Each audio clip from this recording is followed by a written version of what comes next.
So simply be here and don't believe any thought that arises. You have this choice in this moment to suspend all belief, all identification, all attention exclusively on the content of the mind, and instead just be aware of the fact that you exist.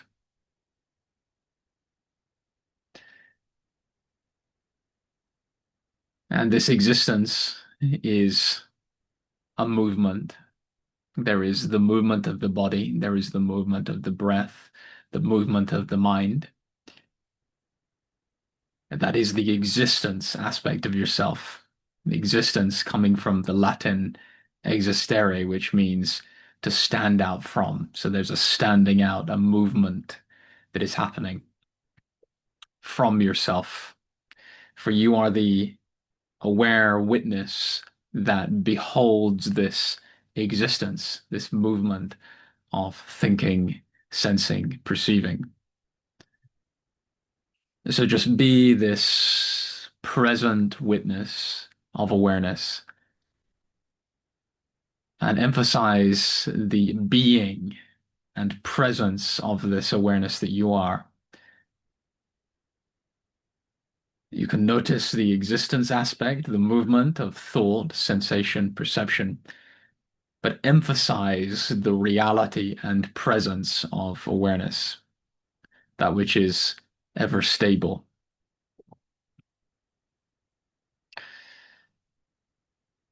And in so doing, emphasize that the awareness is not affected by the movement of existence. See that every thought that moves does not affect the very stability and presence of awareness. Awareness, yourself, that which is aware here now of these words, is not moving with the movement. It's not affected by the movement. It is just stable, present, aware.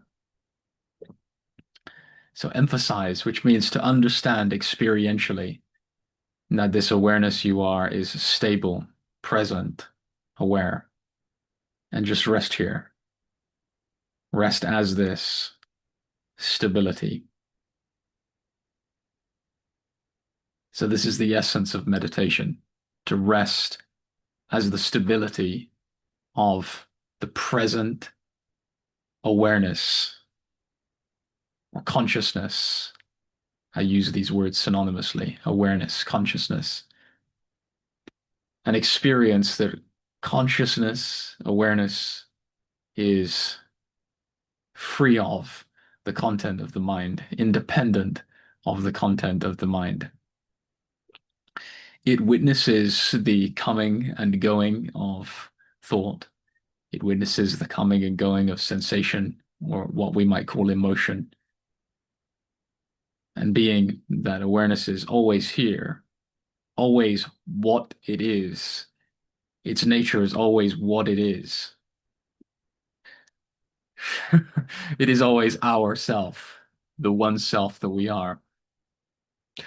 The content of the mind and of perception does not affect this always being ourself experience, the experience of always being this one changeless self.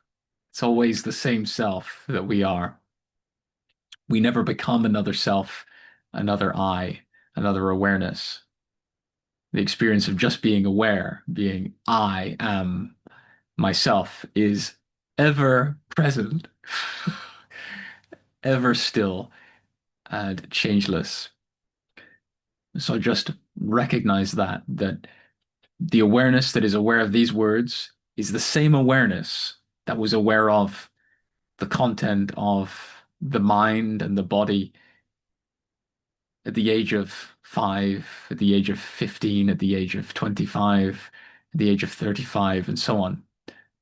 It's the same awareness that is aware of the changing content of the mind. We may have different thoughts from decade to decade, different sensations, different composition on a biological level of the body from decade to decade. But there is a continuity to our experience and knowing of ourself. And that continuity is awareness. Awareness is, consciousness is, that is, in its pristine, essential nature, pure, and is always the same. It's the same pure awareness, pure consciousness that is ever present.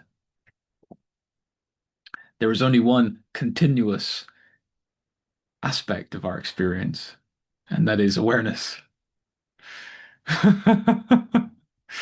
Everything that we perceive objectively, phenomenally, as thoughts, sensations, perceptions, which constitute the mind, the body, and the cosmos, are temporary and changing.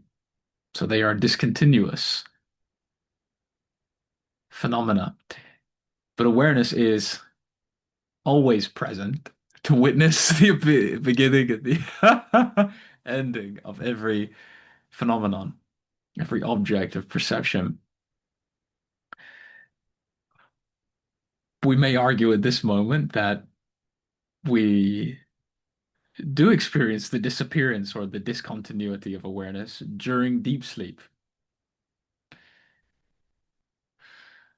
So, my rebuttal, my offering to that argument would be that you experience or are aware of the last sensation, thought, or perception before deep sleep is present, and you experience or are aware of the first thought, sensation, perception, which constitutes the morning, maybe the sheets on the body is a sensation we experience, a thought of a dream, even the dreamscape is an imagining that arises. And prior to that arising, there is something present, which you refer to as I, when you say, I was aware of that first perception in the morning. I was aware of that last perception at night. So the I that was aware of the last perception and the first perception is what is present in the interval between these two perceptions, what we refer to as deep sleep. In what we refer to as deep sleep, there is just pure consciousness, pure awareness, without any object of perception to behold, to witness, to experience. There is just pure consciousness, pure awareness, experiencing itself in its pristine, essential nature, which is devoid of objective qualities, devoid of a temporal dimension, a time duration. And that is why we experience deep sleep as without duration, because in fact it is the experience of no time. For that is what we essentially are, timeless. We are timeless presence. So when we verify experientially just by having the insight that I am continuously present, it's always the same I, it's always the same awareness that is aware throughout the entirety of my experience. We are accessing that which is beyond time. We are accessing the timeless. We are timelessly present throughout all the movements of time.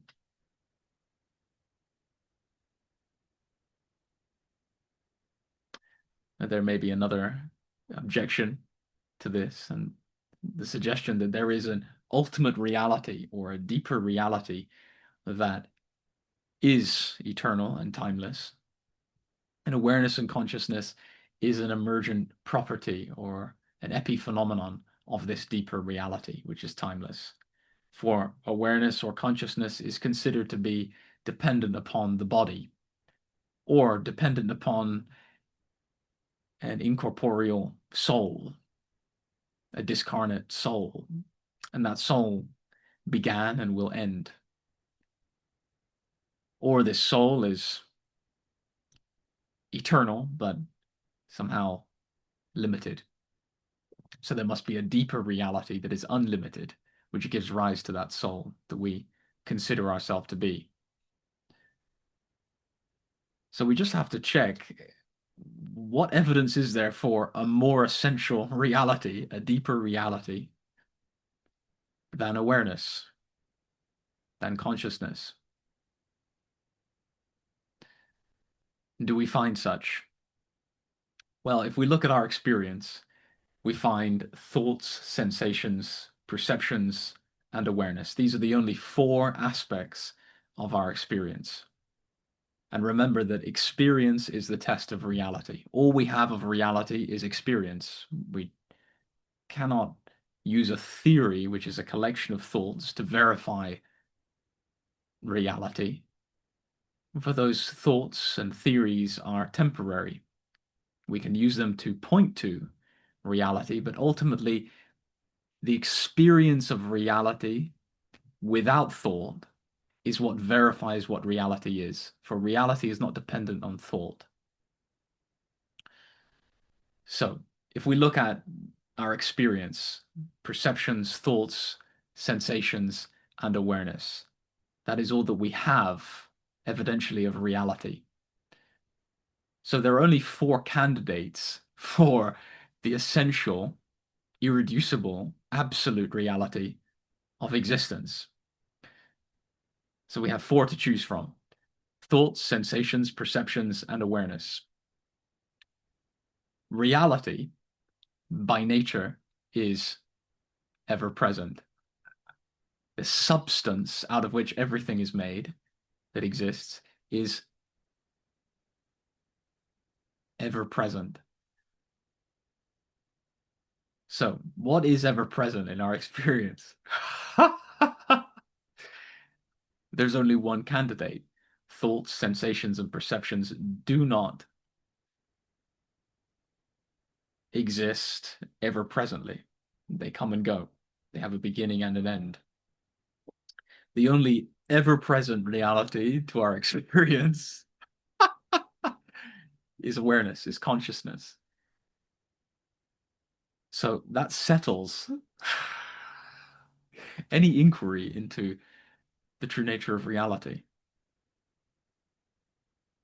The moment we recognize that awareness is the only ever-present reality to our experience, we are confirming the only ever-present reality that is. For we do not experience another ever-present reality.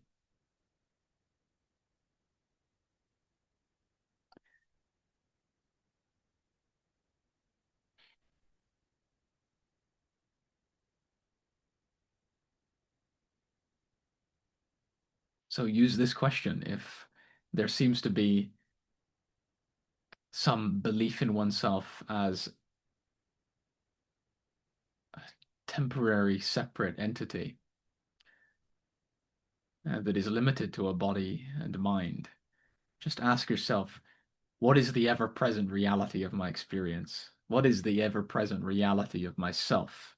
For if I find the ever-present reality of myself, I find the ever-present reality of all existence. Myself is not divorced from existence.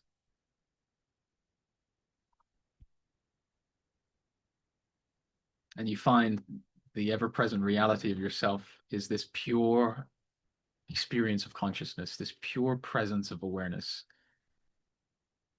And that is not limited by any concept, for all concepts appear and disappear. All concepts are bound by time. All identifications are bound by time. But awareness is not bound by time. It is timeless. And this experience of being timeless is absolute completeness.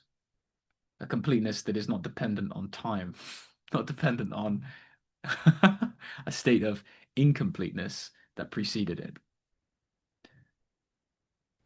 this completeness of being timeless is unconditional,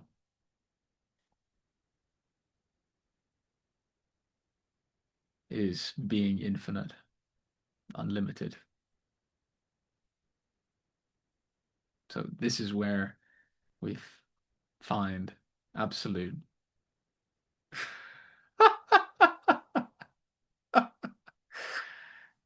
contentment, happiness. So just be here.